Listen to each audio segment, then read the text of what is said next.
What's good, you guys? It's your girl Jazz, and today I'll be showing you guys how to make candied apples.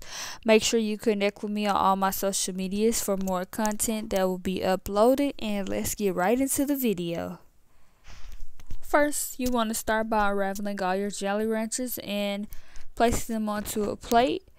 You won't need the entire bag of Jolly Ranchers. I use almost an entire bag, but it really makes a lot of dust and extra candy that's unnecessary, so it would be recommended to only use a few.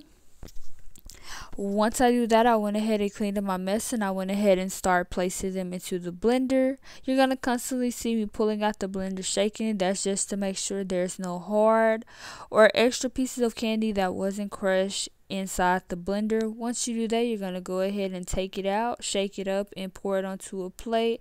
I went ahead and got all the extra chunks out the mix, and then you're going to start on your sugars.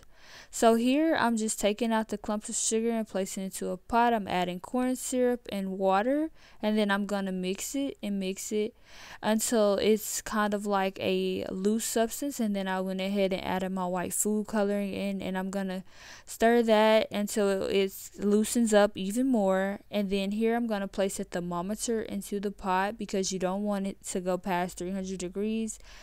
I added 2 drops of pink food coloring. You can use any color that you would like to get the color that you would like to achieve. And then here I'm going to constantly keep mixing it because, like I said before, you don't want it to go past 300 degrees. And sometimes the candy starts sticking to the side of the pot or it can burn. So I'm constantly mixing, and you can use a spatula. I mean, it's preferred, but I use a spoon because I've gotten so used to it. So here I'm adding my watermelon flavoring into the mix, and then you're going to stir it, and it is going to get kind of smoky, but that's okay. It's going to settle down, and then you'll have your mixture. And so here I'm dipping the apples and placing them onto a baking mat. And I'm sorry that you guys can't see me dipping them to a pot. I didn't realize while I was recording until after the fact. But as you can see, I'm placing my apples onto the mat, and then I have my Jolly Rancher mix ready to go. Once you have all your apples coated in the candy, we're going to go ahead and move on to the next step. So first you're going to take the same pot that you had your candy mixture in, fill it up with water.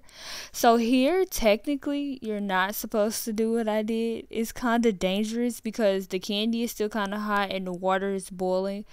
But I just like doing it. I don't know. But you are supposed to put a hole at the bottom just so the candy doesn't stick to the pot. But if you don't, it will melt into a liquid substance. So you can just pour it out in the sink.